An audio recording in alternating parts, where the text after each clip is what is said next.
नमस्कार, बहुत बहुत स्वागत है। मैं हूं अमित सिंह, आप देख रहे हैं इंडिया न्यूज। अमेरिका, ईरान और इजराइल को लेकर जिस तरह के नैरेटिव मिडिल ईस्ट से आ रहे हैं वो बहुत डराने वाले हैं। बड़ी खबर ये आई है कि एक तरफ ईरान लगातार अमेरिका से बातचीत की पेशकश कर रहा है, थोड़ी नरमी दिखाई दी है अमेरिका की तरफ भी। ईरान ने एक डील का ऑफर अमेरिका को दिया है। ईरान ने कहा कि हम आपके साथ क्रूड साझा कर सकते हैं, मिनरल्स पर हम बातचीत कर सकते हैं, आपके हथियार और फाइटर जेट को भी खरीदने की योजना ईरान बना रहा है। इस बातचीत के बाद ऐसा लगा कि अमेरिका और ईरान की तल्खी खत्म हो जाएगी, लेकिन सोमवार को शाम एक बड़ी खबर आई कि स्टेट ऑफ हॉर्मुज में, जिसे हॉर्मुज जल डमरू मध्य कहा जाता है, वहां पर ईरान ने करीब दर्जन भर अलग अलग किस्म की मिसाइलों का टेस्ट फायर किया है। उसमें खुर्रम शहर भी शामिल है, फतेह भी शामिल है, उसमें गदर भी शामिल है। तमाम मिसाइलों की वहां पर टेस्टिंग हुई है और उसकी तस्वीरें भी ईरान ने जारी की है। और इसके ठीक बाद अमेरिका ने एक चेतावनी जारी करते हुए कहा, जेडी वेंस जो कि डेप्यूटी वहां पर प्रेसिडेंट हैं, डिप्टी प्रेसिडेंट हैं, वाइस प्रेसिडेंट है अमेरिका के, उन्होंने कहा कि एक पतली सी एक लाल रेखा है, थिन रेड लाइन है, अगर ईरान ने उसे क्रॉस कर दिया तो अमेरिका सख्त कार्रवाई करने जा रहा है। पहले दौर की बात ओमान में हुई, पहले दौर की बातचीत ईरान अमेरिका के बीच बेनतीजा रही।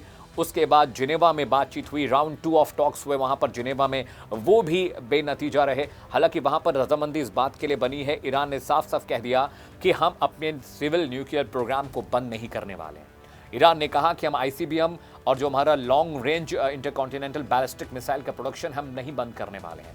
ईरान ने कहा कि अगर आप हमारी संप्रभुता, हमारी सोवेनिटी पर क्वेश्चन नहीं करेंगे, एक साथ एक बराबर टेबल पर आकर बात करेंगे, तो हम आपके साथ बातचीत करने के लिए तैयार हैं। लेकिन अगर बातचीत करने के लिए तैयार थे तो टेस्ट फायर का रास्ता अख्तियार क्यों किया गया? इस बीच बड़ी खबर यह भी है कि अमेरिका ने अपना तीसरा वॉरशिप, जो दुनिया का सबसे बड़ा वॉरशिप है जिसका नाम है यूएसएस जेराल्ड, वो भी ईरान अब पहुंच चुका है। यानी 3 वॉरशिप वहां पर हैं।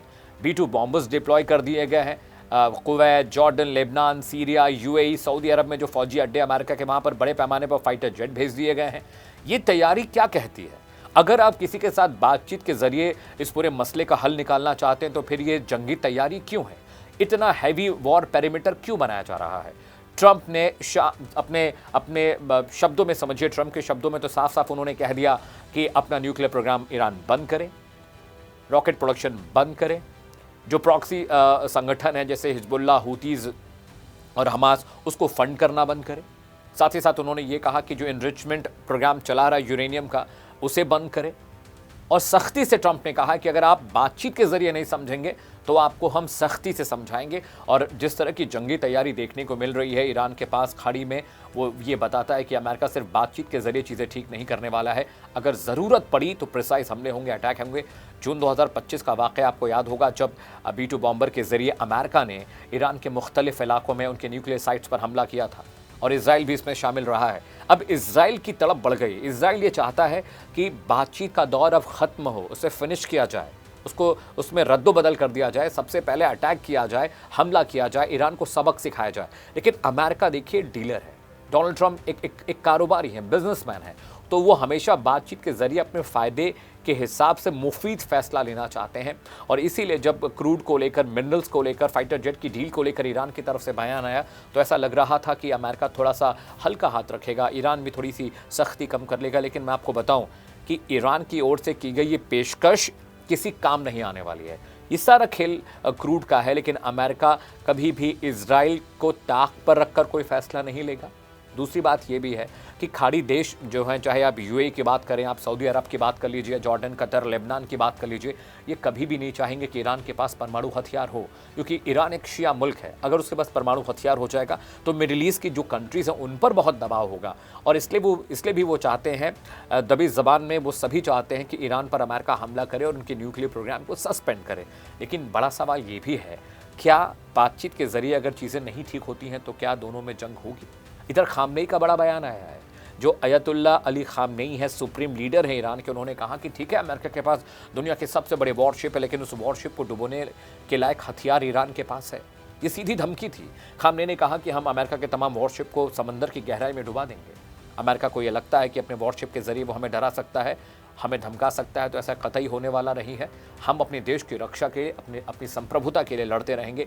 और ईरान में जिस तरह का तनाव बढ़ता जा रहा है, अभी नहीं तो आने वाले एक हफ्ते के भीतर, अभी जो डिफेंस एक्सपर्ट्स कह रहे हैं कि एक हफ्ते के भीतर वहाँ पर जंग ज़रूर होने वाली है, वहाँ पर कोई ना कोई रिटेलिएशन ज़रूर देखने को मिलेगा अमेरिका की ओर से, क्योंकि सभी का फोकस ये है, European countries, middle east countries पर इसीलिए आंख गड़ाए बैठी हैं, वेस्टर्न वर्ल्ड इसीलिए आंख गड़ाए बैठा है कि इनका न्यूक्लियर प्रोग्राम सस्पेंड होना ही चाहिए, क्योंकि ईरान के पास जो प्रॉक्सी संगठन है उनका एक्सेस है, हिजबुल्लाह, हूतीज़, हमास का एक्सेस है, लश्कर तैयबा जैसे संगठनों का एक्सेस है। तो अमेरिका, इजराइल या कोई भी वेस्टर्न कंट्री कभी भी नहीं चाहेगी कि उनका न्यूक्लियर प्रोग्राम फ्लरिश करे, क्योंकि उनको पता है इन प्रॉक्सी संगठनों के हाथ अगर ये परमाणु हथियार लग गए तो पूरी दुनिया को खतरा है, भारत को भी बहुत खतरा है। तो मिडिल ईस्ट इस वक्त दुनिया भर के केंद्र बिंदु में है।